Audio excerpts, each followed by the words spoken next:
how many is too many in your formulation? Should America just say, okay, let's have 150 million people move to America? As a compassionate person, as someone with empathy, it is not my job to tell people how big they can dream. Devil's Advocate with Skyler Turden. All right, welcome back to this installment of Devil's Advocate. I'm your host, Skyler Turden. And today we have a guest, Freedomain Radio. He's a blogger and noted anti-immigrant activist, Stefan Molyneux. How are you, sir? I'm very well. How are you doing today?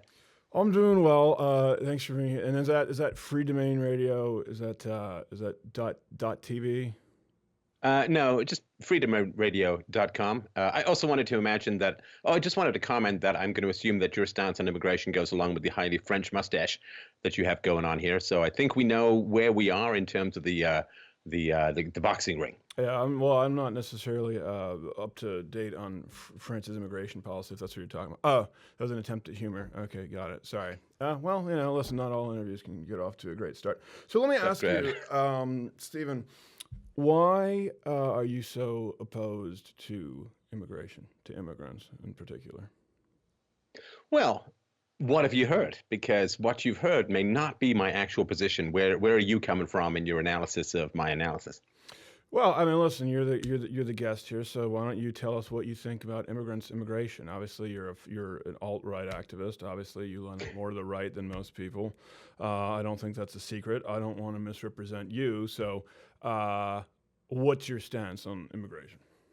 So I'm anti-immigrant. I'm an alt-right activist, but you don't want to misrepresent me. All right. Well, I don't. Listen, I'm giving you the floor. Go ahead. All right. So the way that immigration should work in a free society is you should be able to go anywhere you want, but you should not be able to compel other people to fund your movement, right? So for instance, I should be able to take a taxi anywhere I want in a city, but I should not be able to hold someone up at gunpoint to get my taxi fare. And the problem with immigration at the moment is not the movement of people.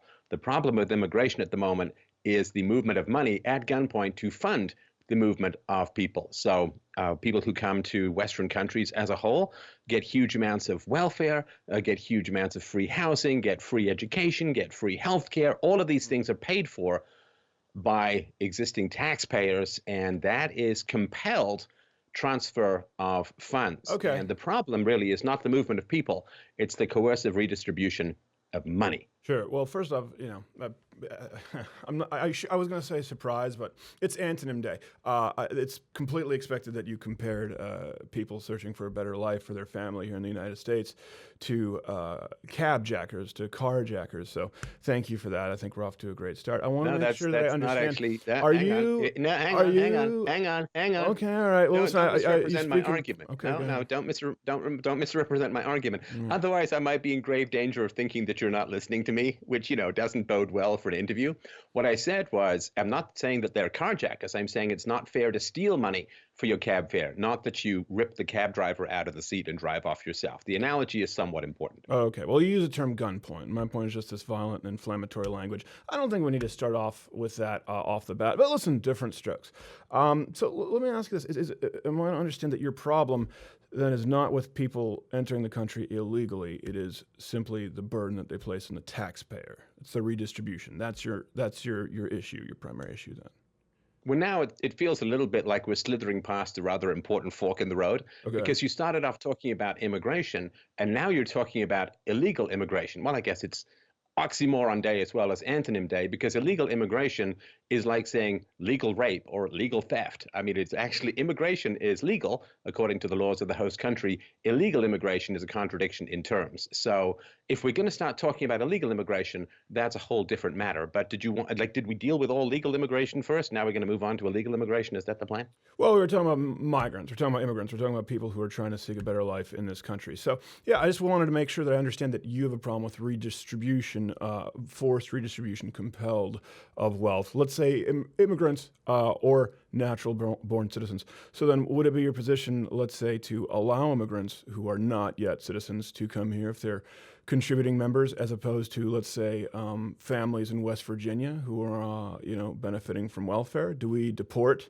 all the, trailer park folks here in this country because they're doing that? Or is it just when it comes to brown people? I just want to make sure I understand. Well, I mean, you're assuming that nobody in West Virginia can get a tan, which I think is not accurate. But no, the purpose is, of course, the welfare state was a massive step in the wrong direction in Western civilization. And the welfare state as it stands, I mean, if you count it for old people, it's post-Second World War. If you count it for, quote, poor people, then it's like sort of 1960s and onwards. It was a huge mess. It was a huge mistake. And of course, everyone says, well, America's a nation of immigrants. It's like, well, yeah, but they came when there was no welfare state, when they had to rely on their whole and hard labor, on their communities and so on to get started in life or to get going, which is why between a third and a half of immigrants to America in the 19th century went back home because they didn't really like it.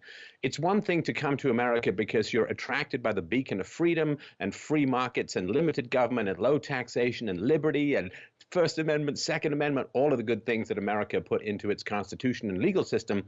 It's quite another thing to come for free stuff. Coming for freedom is good. Coming for free stuff is bad. So yeah. I think that the welfare state is a disaster for immigrants. It's a disaster for taxpayers, and it's also a disaster for native-born people in West Virginia. Freedom versus free stuff. I'd really be thrilled if I were into sound bites. But I want to go back to that point of our sort of, you mentioned the people who came here originally, the original settlers.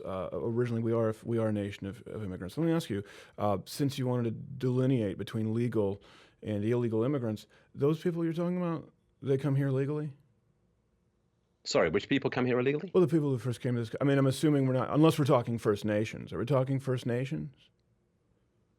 Oh, so I see what you mean. So the Europeans... Yeah, smallpox blankets, right? That's a legal immigration, as we're talking about the starting point. I mean, I just want to make sure I understand. The smallpox blankets thing is a complete myth, right? They didn't even have a germ theory back in the day. There's no evidence that it was ever used as germ warfare. In fact, as soon as inoculations were available for smallpox, they were given to the native population. Nobody wanted them to die. It's like saying, well, you see, the native population in North America gave the Europeans syphilis and tobacco, and therefore that was a kind of genocide. It's like, no, the communication of diseases and people who hadn't been exposed to each other's pathogens in the past, it was a huge mess. It was a huge problem. And the idea that we're going to try and take current legislation regarding immigration and throw it backwards in time half a millennia, I don't think is a particularly productive discussion. Well, my only point is, if we say we're a nation of immigrants, and then we talk about the difference between legal immigrants and illegal immigrants, we are a nation of illegal immigrants. They didn't come here legally. They conquered and committed genocide, and then all of a sudden we want to close the books. I don't think it's consistent. So let me ask you this. What do you think should be done? So hang on. Are you saying that it was bad for the Europeans to come to North America, that it was a break in moral law? Yes, I certainly think that genocide. Okay, so then we should, if that's your argument, we should not allow it to continue. So that's in the past. We can't do anything about that. But if you consider coming to other people's lands or other people's countries to be a bad thing, then surely you should support stopping it now, because two wrongs don't make a right. If you find something wrong in history, you should want to prevent it from occurring in the present, right? Well, and if I had the foggiest idea or inkling as to this notion that these people right now coming here in caravans or fleeing persecution in Syria are trying to conquer us and commit genocide, as we did, First Nations, I'd agree with you. The contrast is they came here to kill. These people are coming here for a better life. So I think we should afford them that. How do you know that they're coming for a better life? That's why most immigrants come to the United States. Would you disagree? You just talked about how great the country is. Well, sure, but coming here for a better life can mean that you want to come and work and contribute to the society, or for immigrants as a whole, particularly from Mexico and Central America, the vast majority of them end up on welfare.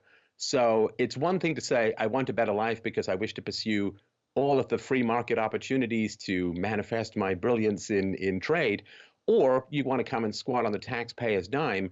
That's, looking for a better life, but that's not the right way to look for a better life. Like if there's some criminal who goes and squats in some rich guy's house while the rich guy is out on vacation, you say, hey, man, he's just looking for better housing. And well, yes, but is it moral what he's doing? Well, I certainly think that obviously one is, I will concede that one is preferable, right? But would you concede that both are preferable to genocide? That's my point.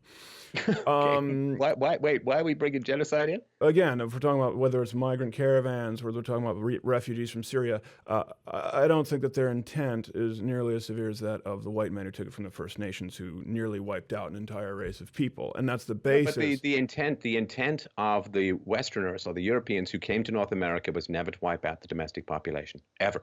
They traded, they bought land from them legitimately. The same thing happened in South Africa. And unfortunately, up to 90% of the natives were killed by the smallpox virus, which had also ravaged Europe for many centuries, in fact, thousands of years.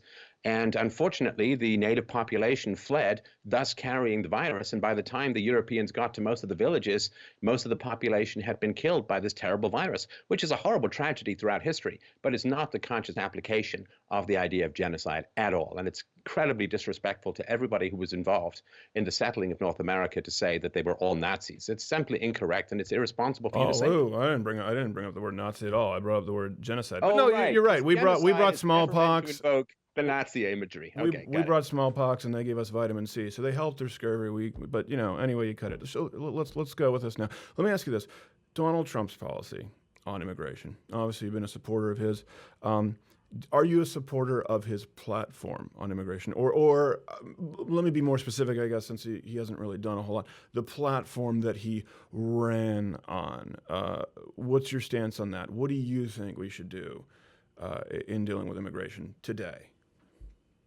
Oh, I think America needs to vastly reduce the amount of immigration that's going on at the moment. And there was, I think, a 30 or 40-year period from the 1920s to the 1960s where America had almost no net immigration at all.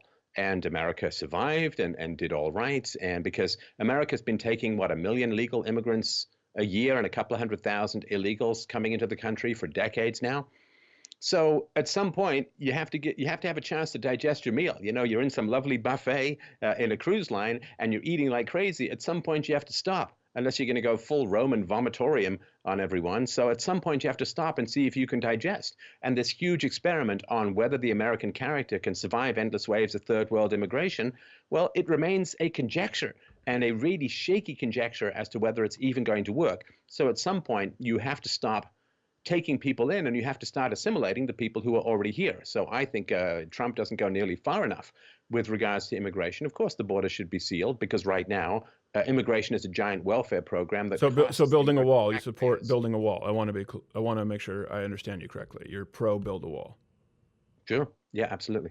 Okay. And if I'm not misunderstanding you, you're saying you'd go further than Donald Trump. Just no immigration at all to the United States right now? Well, I mean, I would say let's start with 0 and then see how close we can get to it for 10 or 20 years to find. Because right now, the people who are coming into America are not in alignment with traditional American values as a whole. I mean, there are lots of exceptions individually, but we have to make group decisions when we're looking at large numbers of people. So the Hispanics who are coming in are voting overwhelmingly for large government, socialism, and they're very anti-libertarian. The people coming in from the third world are the same way, and that's why the left is importing them, not because they like them, but because they know they're going to vote for the left. This is a form of cheating when it comes to elections. It's stuffing the ballot through immigration, and it's subsidizing the growth of government by taking money from taxpayers and redistributing it to immigrant groups. That is not an argument. That is simply a cheat mechanism. So yeah, it needs to stay low, because the American experiment was small government, free speech, gun ownership, and so on. That was the American and the immigrants do not match those values. And if you keep getting more and more immigrants, they don't assimilate. They simply create enclaves within the larger society and then work to gain political power. Okay, I don't necessarily agree with you on all those points, but I want to hone in on something that you just talked about: the First Amendment, the Second Amendment, libertarianism, people migrating here who don't have respect, as you said, for freedom and the ideas of, I think you said, traditional American values, i.e. white. But let me ask you about the 14th Amendment. Isn't it hypocritical when you're talking about a president who's looking to repeal potentially the 14th Amendment on birthright citizenship with an executive order? Why don't conservatives, why don't libertarians have a problem with that? But the 14th Amendment did not guarantee birthright citizenship. It was never designed to deal with illegal aliens. The entire point of the 14th Amendment was to prevent the Democrats in the South from stripping away the rights of the newly freed black slaves. And so that's what they wanted to say, was that all the people born inside the United States and subject to the jurisdiction thereof, which means part of the civil society, the legal society. So the only people who can be American citizens are those who are born under the aegis of American laws, in other words, existing legal residents of America. So this was actually, I think in 1982, it was basically put in as a footnote by what I understand is a fairly lefty Supreme Court justice. It was never put to a referendum. It was never put to a vote. The American population was never asked about it. It was simply inserted through a leftist piece of hysterical judicial activism, and it had nothing to do with the 14th Amendment whatsoever. And since the left does not allow this to be adjudicated in any kind of referendum or any kind of general vote, then yeah, I mean, that which is imposed through legislative fiat can be surely rejected through legislative fiat as well. What's good for the goose is good for the gander, as they say. Okay, so a lot of words there. So you support the executive order repealing the 14th Amendment from Trump? I want to make sure you understand. There you're are a lot of words there, yeah. and I'm pretty sure you didn't listen to any of them because I just rebutted the argument that he's repealing the 14th Amendment, and you just kind of skated past like I hadn't said anything. But I do understand that you were sucking on your galatoires. Yeah, so to follow. The migrant caravan right now. Why so much fear mongering? This is something that I think, we talk about fake news, right? These people coming to the United States. Let me ask you this. What would you do with these people right now? These are human beings coming to the United States, seeking a better life. They're on their way. They arrive. Stefan Molyneux does what? Well, I don't know what you mean when you say, what would I do with these people? Yeah. I mean, I don't understand what you mean. Well, okay, we're talking about language that matters. We talked about natural born citizen. Okay, here, we do actually have a responsibility to help asylum seekers, refugees. These people in the caravan, they're refugees. No, they're not. No, absolutely not. They're fleeing first, to. Hang on. Right. You've got to get the law down on this stuff. If you want to start discussing this stuff, you need to do more than skim the headlines of leftist mainstream media outlets.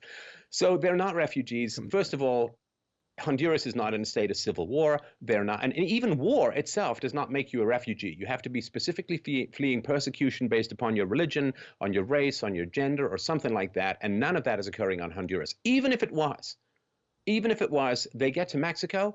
The whole point of being a refugee is you must apply for refugee status in the first safe country you come to. Mexico is a safe country for these people. The fact that they're going through Mexico to get to America automatically disqualifies them as refugees. So Honduras is not targeting them for their religious beliefs or their ethnicity because they're pretty much indistinguishable from a lot of people in Honduras. So they're not being targeted and they're not taking asylum in the first country they come to. So calling them refugees is absolutely false. Spent a lot of time in Honduras? You spent a lot of time there? I'm sorry? Spent a lot of time in Honduras, do you? I'm just wondering how you know how the entire makeup of a country looks, unless you spend a lot of time there. Yeah.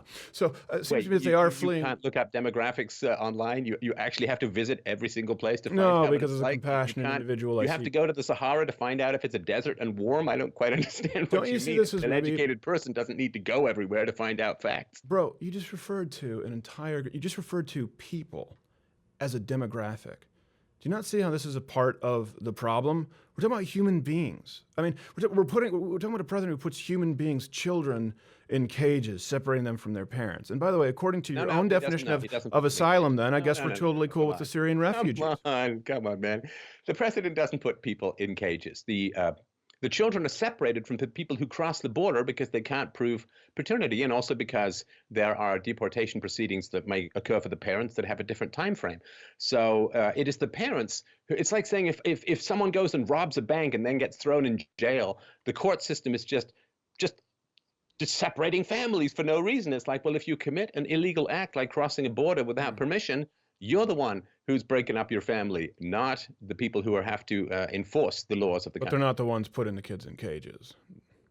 Who is not the ones putting the kids in cages? The parents, even if they come here illegally, are not putting their children in cages. That's Donald Trump's. Sure they are, because they're the ones making the decision that ends up with the children being segregated. They're not being put in cages. They end up with the parents make decisions which result in the children being segregated from the parents. So it is the responsibility of the parents for breaking the law. They're the ones who are putting the sequence of events in motion that end up with their children being separated from them. If they are, in fact, even their children, because sometimes this can't even be proven. They could be child traffickers. They could be people using children as drug mules. There could be any number of horrible things going on. As you know, 80% of the women who try to cross the border are sexually assaulted. It is a horrible, anarchic situation out there on the border. So who knows whether these families. Your solution is to turn them right back.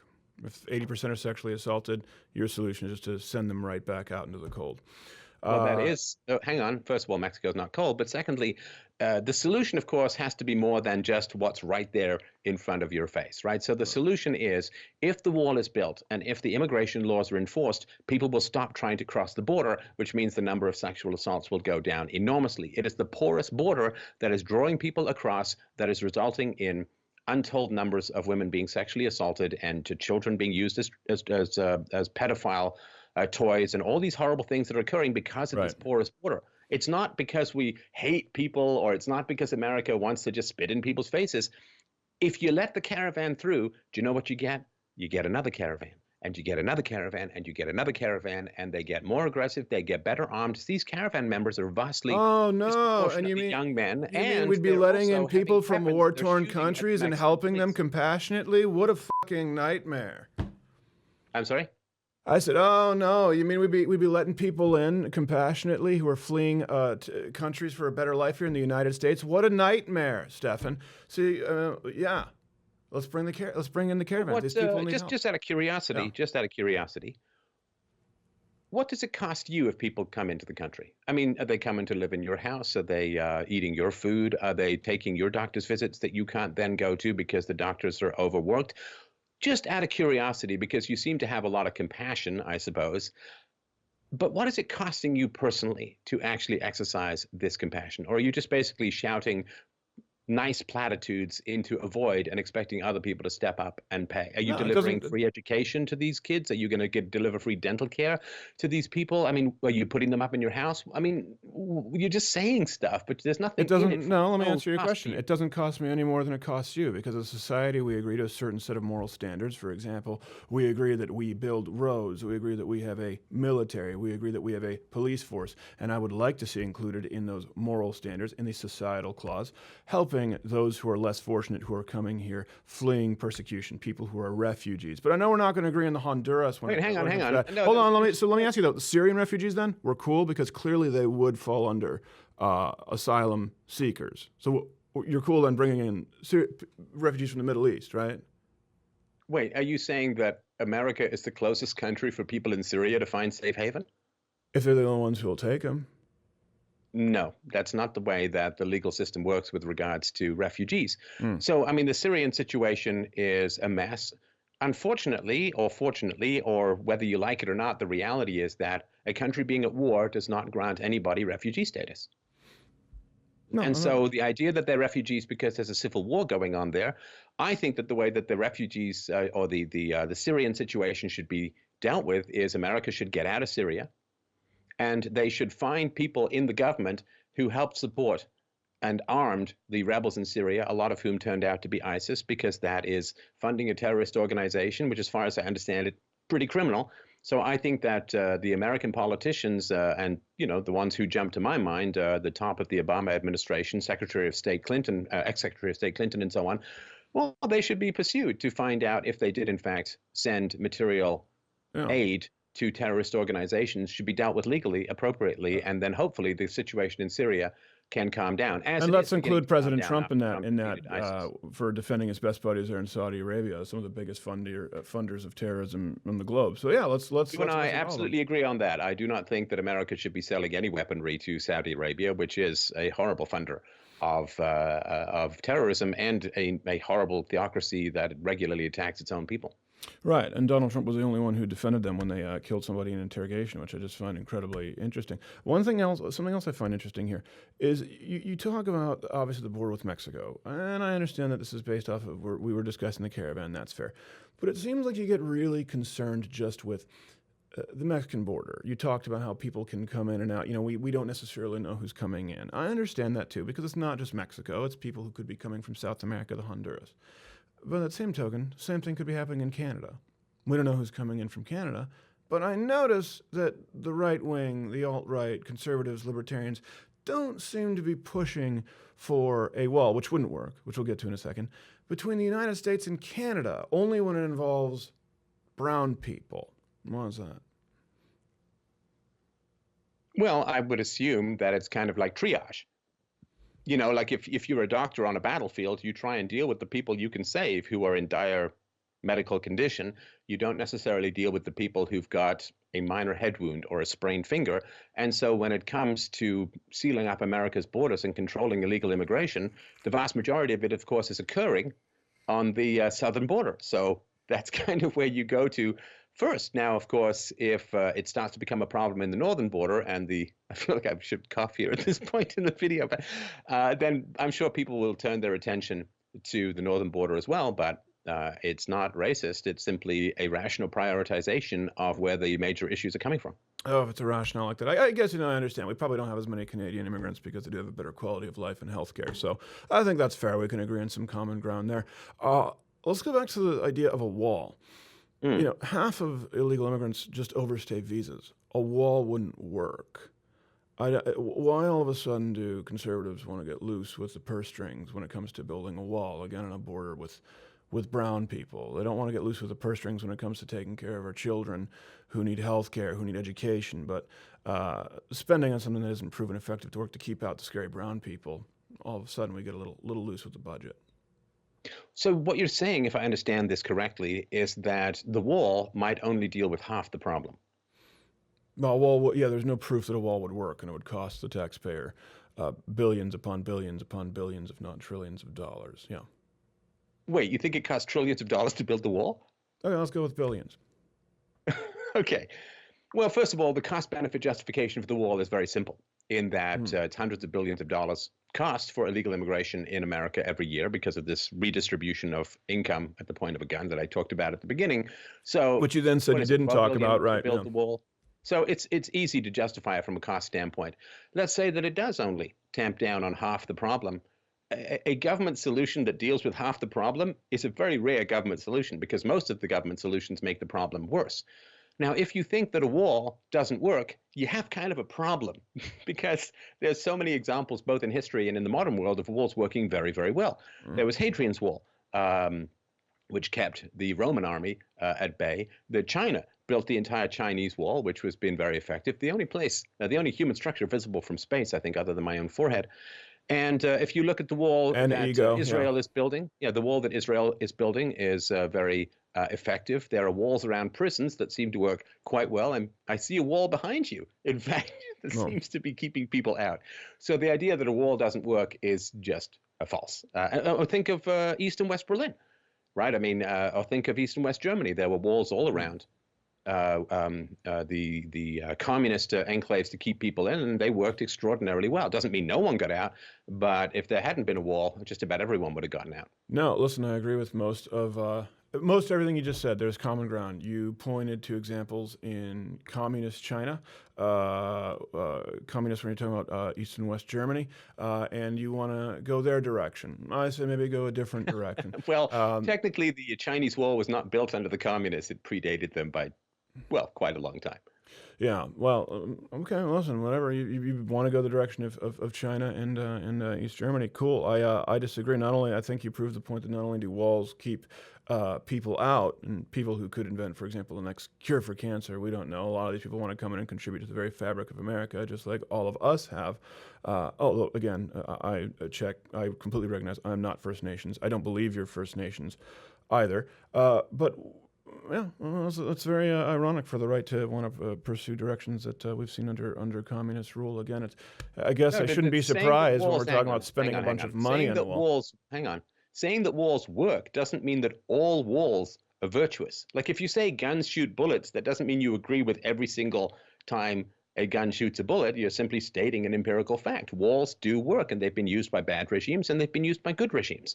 So saying that there are walls around Berlin under the communists. Therefore, you want America to become like communists is a very You are a bad master of misdirection, I will say, Stephen. Right now you use them as examples, and I try to address that point, and then I can do that too. Some guns don't shoot bullets. Some guns squirt water. Some guns shoot squibs. Some guns shoot blanks, like the one that killed Jason Lee. The point is, we can misdirect all we want. I'm using the examples that you brought up, bro, and then you just try to distance yourself from them. And I think this gets to the greater. Hold on a second, Mister. Israel then. Why didn't you bring up Israel? If you think that's a conversation for a whole other day, if we want to talk about Israel who attacked children. You did a real cherry pick there.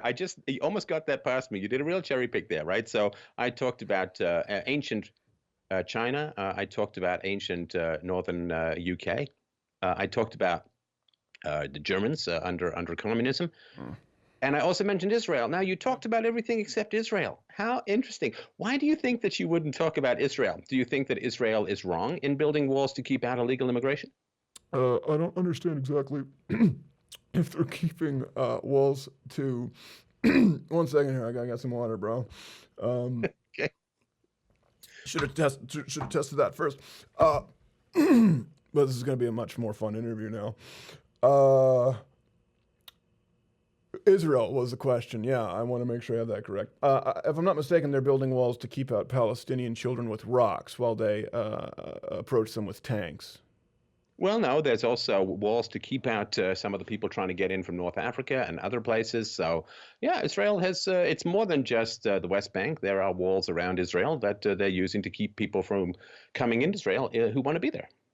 Sure, yeah. Namely, kids who want to come in throwing rocks. They need walls, and they need an arsenal more than God to keep out the Palestinian children. Yeah, listen, I think it's a great comparison as well. You compare the United States to the Israeli occupation and regime. You want to continue on that direction. I think it's right in line with communist China and Germany, as you mentioned.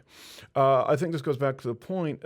We talk about the wall a lot, and I think we just agreed that there's visa overstays as well as the wall, but we don't really hear people talking about the visa overstays. People talk about the wall. President Trump stirred up rhetoric with the wall. It's become a symbol. Again, I'm not saying that President Trump, Donald Trump, or you are racist. That remains to be seen, but it would seem that the motivations for a lot of people as it relates to the wall are certainly, at what point do we say, okay, certainly leaning that way when there's no discussion of visas or budget, just let's build up a wall to keep out the brown folk? I'm sorry, was there a question in there? Yeah, at what point do we acknowledge that maybe that's a big part of the underlying motivation? Again, if we look at the data that we have, people don't talk about the visas, which accounts for the vast majority of illegal immigrants in this country, to use your term. They only talk about the wall. Why is it only the wall with Mexico and not people overstaying visas? Well, I think that a lot of people have talked about visa overstays as a big problem, and that's something that needs to be dealt with. But the wall is a little bit easier to deal with because you've got people coming across a border. You can build a wall to stop them, and visa overstays is a little bit more complex. And of course, once you have taken your resources to build the wall, you'll have more resources available to start pursuing visa overstays. So again, it's, if you're bleeding from some big cut, you deal with that before you start dealing with a minor toothache or something. I mean, you just have to triage and deal with things that are more important. But I'm sure you understand, and you know as well as I do, that people. But visas aren't as important. Why aren't visas as important when they're the majority of illegal immigrants are overstayed visas? Why isn't that as important? I thought you said it was half. Yeah, half or the majority, depending on whose numbers you use. All right. So, but the wall you can build and deal with that issue, and it's one area where you can stop people from coming across.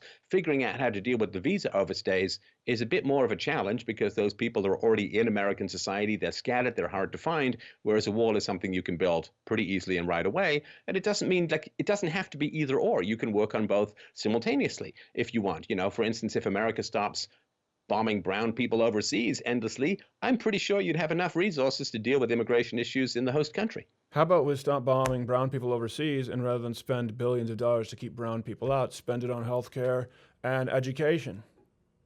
Well, see, the reason for that, and this is the question around racism, and it's a very, very interesting question.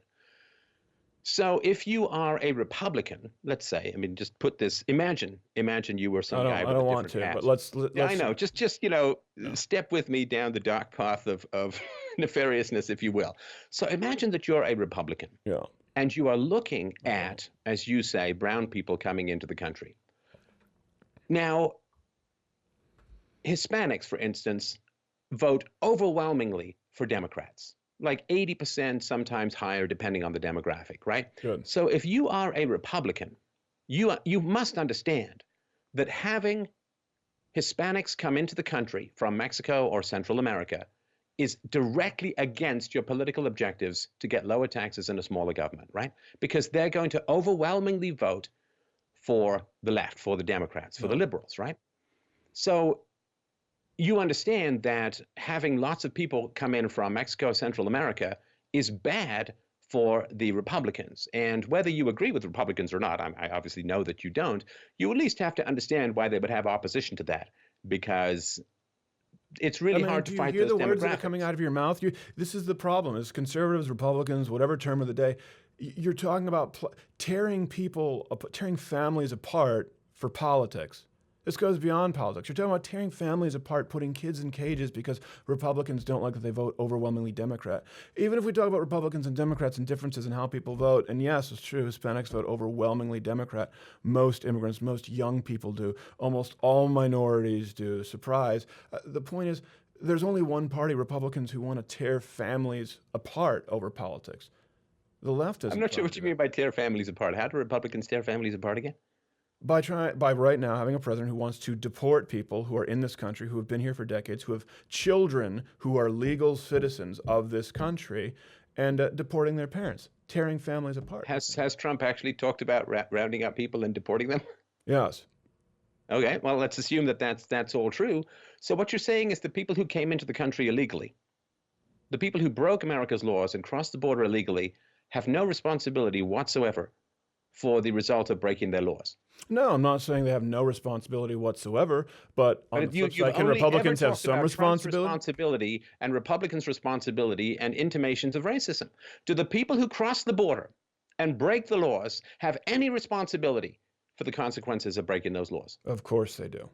Okay, No so one's saying stop they don't. talking about only Trump and all that. What is their responsibility?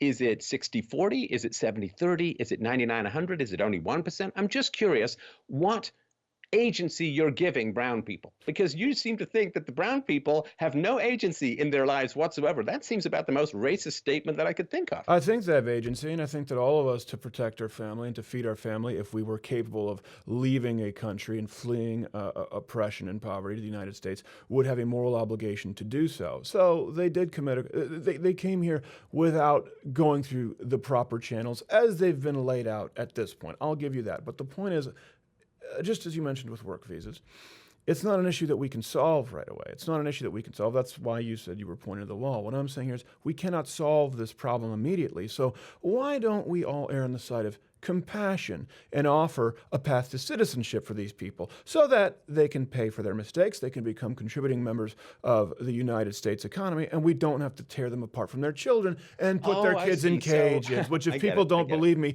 Google kids in cages, Donald Trump. I'm not making it up, okay? Okay, no, I get what you're coming from. And listen, I understand it's a mess. It's a difficult situation, and nobody relishes the idea of parents leaving a country when they've got kids there, when they've been. Nobody likes this. Nobody likes this. Nobody says, yay, this is going to be a great thing. But this is precisely why it should never have gotten to this point to begin with. Like if you're I mean, I'm going to take an extreme example. It's not direct, but I want people to sort of understand this. If you are a heroin addict and you've been a heroin addict for 20 years, it's really, really tough to quit. It's horrible to quit. And you know, it might be very bad for your health to even try to quit, which is kind of why you shouldn't be a heroin addict for 20 years, because it puts you in a hugely ugly situation where there's no pleasant, easy, or positive way out. And so the fact that immigration laws have basically been unenforced for decades has put America into the situation where there's no nice way to deal with it. And that's why we should blame the people. Well, who I just didn't offered a enforce nice the way to laws. deal with it. How do you think we do? Path to citizenship for people who are here, especially people who have children who were born here. Again, people can find a path to citizenship where they can pay taxes, they can work, they can contribute to our economy, which is what they wanted to do in the first place. Right? Most No, of these see, people are coming in. that's just another government program. And the path to citizenship is, we already saw this under Reagan in California. So if you want to turn the entire country into California, you can work on the path to citizenship, because that was done under Reagan, and California has become a complete basket case where just about everyone is trying to flee out of California, and you've got needles and feces all over the streets, and cities collapsing, and I mean, it's just a huge mess. So no, that's not the solution. The solution Oh, is, sorry, I was under this ill-conceived notion that it was the most popular state in the union with the most amount of people there and the biggest industries. I'm sorry, I didn't realize that California was a fraction the size of Rhode Island, covered in feces and needles. Sorry, continue. I just want to make sure that I need to check myself, because I wouldn't want to straw man California. Yeah. all right, that's an argument I'm just going to have to kind of brush by, because I'm not really sure what relevance it has to the facts that California went through this whole process. And so the solution is we have to get back to private charity. If you want to start talking about compassion and helping people, you and I are on the same page regarding that, my friend, because I want to help people as much as you do. But the problem is, when you use the government to try and help people, it doesn't help people. The welfare state was brought in to eliminate poverty, and poverty has not been eliminated. In fact, poverty has been made worse. There are more poor people in America now than before the welfare state. Families have broken up. Boy, you want to keep families together. You're concerned about family intact, staying intact and having family integrity. I'm the same way. If you look at the black community, they had an illegitimacy rate or a single motherhood rate in the 20th% before the welfare state. Now it's 75%. So families are being destroyed under the welfare state. It's absolutely terrible. You need private charity to go in, work with people, figure out what's best for them, rather than just firing this cannon of borrowed money at people to buy their votes and then pretend that you're helping people. Helping people is a very complex, complicated, and difficult thing to do. The government, yeah, okay, maybe it can build some roads. Maybe it can arrest people who speed. Maybe it can enforce some basic property rights. It can't do things like march into dysfunctional communities and figure out how to make them whole and healthy again. That is the job of private charity with incentives for success. So I do want to care. I do want to help the people. I just don't want to do it through the agency of the state, which generally makes things worse. Congratulations on blaming the plight of black people and minorities on new minorities instead of a corrupt system designed. Wait, when did I mention new minorities? I talked about the welfare state. Designed to continue oppression. And congratulations on blaming the problem with black Americans on new migrants coming into this country rather than the capitalist system that favors the wealth. Yeah, you're right. Listen, poverty is worse because the rich keep getting richer and the poor are getting poorer. And way to pin that on a few people coming over in a caravan. Awesome. So what would you do then if not offer them a path to citizenship? What do you do with the 12.5 million people who are here and who have children? What do you do? Well, you eliminate the welfare state. Okay, but like you said, you just said it's not practical to try and get rid of people who overstayed visas. You think it's practical to get rid of the welfare state overnight? Right now, we have over 12 million undocumented. Wait, do you want me to answer the question or not? I mean, if you're going to just interrupt with practicalities, then you can say anything's impractical. If you're talking about an ideal solution, that's what I'm talking about. Okay. I mean, America eliminated slavery, for heaven's sakes. I mean, I think the welfare state can be handled. So I mean, let's do it without a civil war, but yes, it can be handled. So if you get rid of the welfare state, and then the people who need help can get help, the people who can get jobs will get jobs, people's wages will go up enormously. Now, the people who are here just for welfare will return to Mexico of their own volition and of their own choice. And the people who are here to work, well, I don't know. Let's get rid of the welfare state and let's see what happens afterwards. Because if the vast majority of people decamp and go back to Mexico, well, there's not as much of an issue to solve. If most people stay and are happy that they're working instead of being on the welfare state, then that's a whole different conversation. But right now, we don't have any idea what proportion of people are in either camp. Okay, could there be common ground if we, let's say, limit the welfare state, and then at that point allow immigration as people please, free to come and go as they please? Let me ask you because this. We're no longer, again, if it comes to the problem of paying for them, then the problem isn't them entering the country, it's us paying for them. So in that case, if we eliminate the possibility of us being burdened to pay for them, then immigration isn't a problem. We can have a more unified world. Let me ask you this. Yeah. according to recent surveys, about 150 million people want to move to America. Mm. How many is too many in your formulation? What is the upper limit? Should America just say, okay, let's have 150 million people move to America who don't speak English, who don't have a history of Western ideas of separation of church and state and separation of state and economy and so on? I'm just curious, is there a caravan, for instance, let's say the caravan had 5 million people in it. Would you think that is too many? What is the upper limit for you in terms of compassion? Is there any limit to it at all? You said 150 million people would like to move to the United States, correct? That is correct. As a compassionate person, as someone with empathy, it is not my job to tell people how big they can dream. Okay, I'm not looking for a Disney song here. I'm looking for actual practical answers. Would you? Oh, sorry. I thought you were offended at the idea of practicality when I tried to hold you to it earlier. I'm sorry. We're back to practicality. No, I'm asking okay. for numbers. Cool. No, I'm asking for numbers. You want to ask me for numbers? I'll give you numbers. I gave you numbers on the wall. What is the upper limit that you would accept of people coming to America in any given year? Would you say 150 million is fine? Well, listen, 150 million a year would not Coming be to possible. America We're talking about total. Yeah, it's not my job to tell them how big they can dream. It's not my job to tell them whether they can want to move to the United States or not. No, I don't think that's my place. And I don't think that's the place of people who are here. America should take, hang on, answer the question. You think that America should take 7,000 people in the caravan. You have no problem with 1 million people coming into America every year from the third world. You have no problem with hundreds of thousands of people coming across the border. So we're talking 1.3, 1.4, 1.5 million. Yeah. Do you think that number should be higher or lower or stay about the same with regards to people coming into America? I don't have a problem with a number being higher because I don't fear brown people. That's my point. So I don't care where they come from. I am glad to have them here because I'm compassionate and because that Statue of Liberty reads, give us your poor, you're tired, you're hungry. It's not my place. And I think it's ironic that for people who really don't like a women's right to choose, they talk about it being women playing God, who want to play God with who can actually come to this country or not, especially. Again, I don't think you're necessarily First Nations. I'm not quite sure, especially when it is predicated on people who came to this country and have occupied it. You and I, we are the occupation.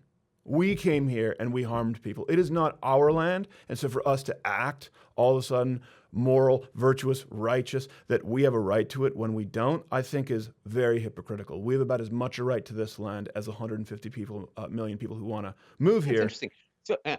So you would place no upper limit on the people who could come into America, regardless of whether there were enough doctors, regardless of whether there were enough schools, regardless of whether there was enough housing, regardless of whether there was any money in the government's coffers to pay for anything, regardless of any of that. You would just have people come pouring into the country because it makes you feel good, because it makes you feel compassionate, regardless of whether there's any infrastructure to handle them whatsoever, regardless of what it does to wages, particularly of poor Americans, regardless of what it does to housing costs, particularly to poor Americans. You just say, open the borders, let everyone in, regardless of all of that. Now, let me ask you this.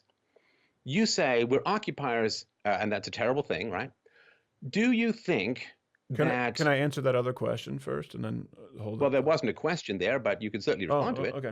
All right. Well, thank you. Thank you for the luxury. Thank you for granting me the ability to respond to it. Sarcasm. Yeah. Listen, I would not. Because I don't think that we are entitled to this land. So until we meet with the chiefs of the original First Nations people, maybe they can put a limit on it. They can put a number on it. But as a citizen of the world, as a citizen of the global community, I've noticed that you're very concerned. You talk about them hurting poor Americans. Well, most poor Americans don't have it as bad as the poor in Honduras or Mexico. So I care about them just as much as I care about poor Americans. That would be my answer as a citizen of the world. But continue with your next point, and then we have to go. Just a bunch of platitudes with no policy. But all right. So let me ask you this: do you think that the war to end slavery was, let's say that the Civil War, we'll take the popular narrative, like the Civil War in America was required to end slavery in the South. Do you think that it was a positive development in the United States that slavery was eliminated as an institution? I think that slavery could have been eliminated immediately upon the founding of this country if it wasn't dominated by white, cis, imperialist males. So I would have liked to see that problem solved before a war. So I don't think it was necessary. I think it was necessary because of the mistakes of the founders who we love to deify when in fact I think they could use a little bit more objective examining. Do you believe that wealth or land that is accumulated through the exploitation of slavery is justly owned? No, of course not. Right. Do you know that most of the indigenous tribes within North America practiced slavery? They did not. They did. They did not. They really did. Well, that just goes to he said, she said, right? Well, he said here, where people can run a Google search on this, just like with children in cages. You said this administration does not put children in cages. They did. Bro, I just got to, like, it happened. And the Native Americans, I mean, many of them didn't even have concepts of personal property. So I don't know how, if you don't have a concept of personal property, you enslave somebody as property. I don't know, maybe when they saw the Europeans come in and start scalping people, they got a little bow and arrow shy, but no, they didn't enslave each other. Not like we did. Well, let me ask you this. If it's true that the indigenous population practiced slavery, then wouldn't that mean that their ownership of the land and the profits of slavery was illegitimate? Yeah, well, that's a moot point because they didn't practice slavery. That was a white man who brought it with him. So are you saying that non-whites don't practice slavery?